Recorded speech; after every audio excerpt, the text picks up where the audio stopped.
Bagaimana mengetahui dan juga mau menuruti Allah? Mungkin ini salah satu pertanyaan yang seringkali berlegar dalam pemikiran kita. Macam mana mau mengetahui? Macam mana mau tahu apa yang Tuhan mau? Dan macam mana mau menuruti Allah? Alkitab menjawab bersama-sama dengan saya dalam program Alkitab menjawab pada hari ini. Dan itulah topik yang akan kita bincangkan. Sebelum kita lanjut, mari kita tunduk kepala dan saya pimpin dalam doa. Bapa di sorga, bantu kami di dalam soalan ini Tuhan, supaya kami dapat jawaban. Dan kami percaya firman Tuhan sudah tersedia melalui Alkitab. Dan urapi hamba Tuhan, sehingga apa yang keluar daripada mulut hamba sesuai dengan kehendak dan firman Tuhan. Saya berdoa juga untuk para penonton yang bersama-sama dengan saya saat ini. Biarlah mereka juga diberkati dengan firman Tuhan hari ini. Dalam nama Yesus kami berdoa. Amin. Mengetahui dan juga menuruti Allah. Bagaimana seseorang yang berada di dalam persekutuan dengan penderitaan Kristus menolak untuk menuruti kehendak dan juga menolak melakukan pekerjaannya. Nah, walaupun begitu, ada orang-orang yang mengetahui syarat keselamatan. Iya, seperti mana yang dinyatakan dengan sederhana melalui firman Tuhan. Mereka mendengar perkabaran yang Tuhan kirimkan melalui hamba-hamba Tuhan, utusan Tuhan. Namun, walaupun mereka dikirim untuk kebenaran itu, mereka tidak menurut.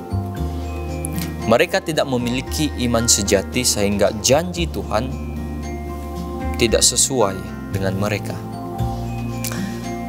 Mungkin mereka tidak menganggap Tuhan sebagai juru selamat pribadi mereka, yang mana sepatutnya mereka boleh percaya sebagaimana seorang anak kecil mempercayai orang tuanya yang terkasih. Mereka tidak menganggap Tuhan sebagai Bapa mungkin,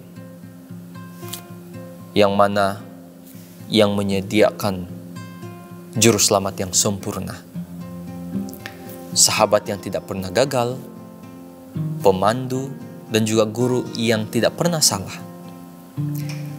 Hal ini mengejutkan saudara-saudari, karena mereka dapat membaca semua janji-janji dalam firman Tuhan, panggilan mulia untuk perjamuan surgawi, namun masih menolak untuk menerimanya. Menahan diri, mereka menahan diri mereka daripada sumber kekuatan dan kesanggupan mereka seperti cabang yang sudah tidak bergetar.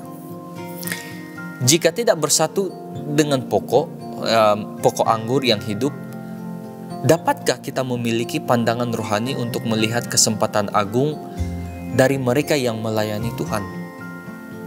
Dan kita lihat posisi yang tidak menyenangkan bagi mereka yang menempatkan diri sebagai yang gagal mengikuti Dia. Banyak yang tidak memiliki iman yang nyata, banyak yang tidak memiliki iman yang nyata, yang bekerja melalui kasih dan memurnikan jiwa. Oleh itu, mereka memilih bekerja agar diterima manusia daripada diterima Allah. Tidak ada terang surga yang nyata yang dibawa di dalam kehidupan rohani mereka, dan tidak ada jaminan masa depan yang menuntun mereka untuk percaya dan juga berharap. Banyak yang hidup dalam keberdosaan, pemberontakan terhadap Allah.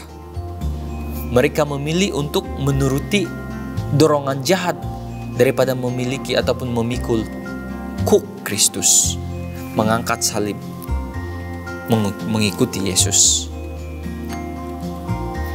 Ada salib yang ditinggikan, penyangkalan diri dalam segala cara hidup kesalehan. Melalui kepedulian dan saling membantu orang lain, bahwa kita harus melihat pelajaran-pelajaran berharga yang Tuhan rancang untuk kita. Kita melihat pengorbanan kasih yang terbesar yang telah dibuat oleh Anak Tunggal Allah, yang telah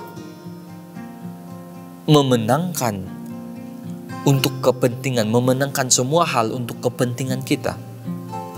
Nah, bila umat-umat Allah akan menjadi suci dan benar sama seperti Kristus, bila mereka akan keluar dari dunia yang fana ini dan menjadi berbeza, bila mereka akan membukakan pintu hati mereka untuk menyambut Yesus, kita tidak akan dapat menilai, kita tidak akan dapat menaruh nilai yang tinggi terhadap iman yang sederhana dan penurutan yang tidak perlu dipertanyakan lagi.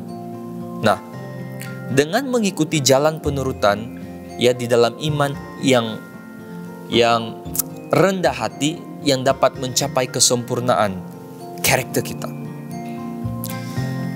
Adam diharuskan untuk memberikan penurutan yang sempurna terhadap perintah Tuhan. Kita lihat itu. Dan dengan standar yang tidak diturunkan, diperkenalkan juga bagi mereka yang merindukan keselamatan saat ini. Yesus telah menjanjikan, memberikan janji kepada kita kekuatan yang cukup untuk mencapai standar yang tinggi. Dia mengatakan, dan apa juga yang kamu minta dalam namaku, aku akan melakukannya, supaya Bapa dipermuliakan di dalam Anak. Jika kamu meminta sesuatu kepadaku dalam namaku, aku akan melakukannya. Jika kamu mengasihi aku, kamu akan menuruti segala perintahku. Aku akan meminta kepada Bapa, dan Ia akan memberikan kepadamu seorang penolong yang lain, supaya Ia menyertai kamu selama-lamanya, yaitu Roh kebenaran. Dunia tidak dapat menerima Dia. Yohanes 14 ayat 13 hingga 17. Kenapa dunia tidak dapat menerima kebenaran? Karena dunia tidak melihat Yesus, dan dunia tidak mengenal siapa Yesus. Yohanes 14 ayat 17. Dunia bersekutu untuk melawan kebenaran. Karena dunia tidak memiliki kerinduan untuk menuruti kebenaran. Apakah kita merasakan kebenaran yang ada pada Kristus? Menutup mata dan hati kita terhadap kekuatan Yesus yang menyelamatkan dunia, karena dunia memiliki kegelapan daripada terang. Akankah kita mengikat diri dengan lalang karena rakan-rakan, jiran-jiran, keluarga kita menolak untuk mengikatkan diri dengan gandum? Akankah kita menolak terang, saudara-saudari? Bukti dari kebenaran yang menuntun kepada penurutan. Karena kawan-kawan kita, karena keluarga kita memilih untuk mengikuti jejak yang tidak menurut firman Tuhan. Apakah kita menutup pikiran kita melawan pengetahuan-pengetahuan kebenaran karena teman kita, keluarga kita tidak membuka pemahaman untuk melihat kebenaran sebagaimana yang ada dalam Yesus? Bagaimana kita mau bertumbuh dalam kasih karunia, dalam pengetahuan akan Tuhan melalui Yesus, kalau rakan-rakan kita, jiran kita memilih untuk tetap kerdil secara rohani? Karena itu, saudara, haruslah kamu sempurna, kata Yesus, sama seperti Bapakmu di sorga adalah sempurna. Matius 5 ayat 48. Bagaimana kita mengetahui dan menuruti Allah? Adalah jangan coba untuk mengikuti pemikiran-pemikiran orang-orang yang menutup untuk menerima Yesus. Jangan pernah melihat di sekeliling kita, oh, lihat keluarga saya, mereka juga Kristen, tetapi mereka tidak melakukan perintah Tuhan, tidak menuruti perintah Tuhan. Dan karena mereka tidak menuruti perintah Tuhan, saya juga mau seperti mereka. Bagaimana kita mau melihat, mengetahui, dan menuruti Allah jika kita punya pemikiran adalah berfokuskan kepada orang-orang di sekeliling kita? Inilah yang menyebabkan banyak orang masih lagi tidak menemui apa sebenarnya yang Tuhan mau untuk kita lakukan. Karena cara pemikiran mereka, cara mereka berpikir, cara kehidupan mereka masih dibayangi oleh orang-orang yang di sekeliling mereka, terpengaruh dengan orang-orang yang memang menolak Tuhan. Lihat, Yesus memanggil kita untuk menjadi kudus, karena Tuhan adalah kudus. Dan dengan itu kita akan melihat dan kita akan mengetahui sepenuhnya apa yang Tuhan mau kita lakukan di dalam hidup kita. Yesus memanggil, maukah Anda mengubah cara hidup Anda, cara pemikiran Anda tentang firman ataupun penerimaan firman Tuhan di dalam hidup Anda? Cabaran bagi kita semua. Tuhan memberkati. Mari kita berdoa. Bapa di sorga, kadangkala kami fokus dengan perkara-perkara di sekeliling kami, termasuk juga orang-orang di sekeliling kami. Bagaimana kehidupan mereka kadang-kadang mempengaruhi kehidupan kami juga sebagai Kristen. Namun pada saat ini kami mengambil keputusan, kami mau berfokus pada Yesus. Kami mau melihat kehidupan Yesus, kehidupan yang benar-benar meninggikan dan memuliakan Tuhan. Perkara yang membuatkan kami sukar untuk mengetahui apa yang Tuhan mau kami lakukan adalah karena kelemahan-kelemahan kami, cara-cara kami berpikir.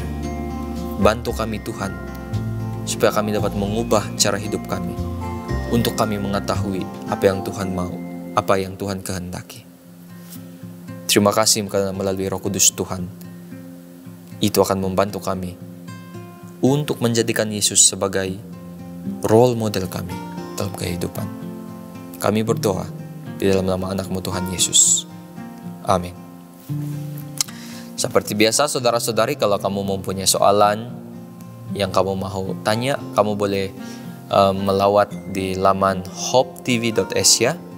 Kamu boleh hantar soalan di sana, dan juga mungkin kamu boleh melawat di laman Facebook Hope Channel Asia Tenggara, dan kamu boleh kirim soalan-soalan kamu di sana. Tuhan memberkati. Jumpa lagi.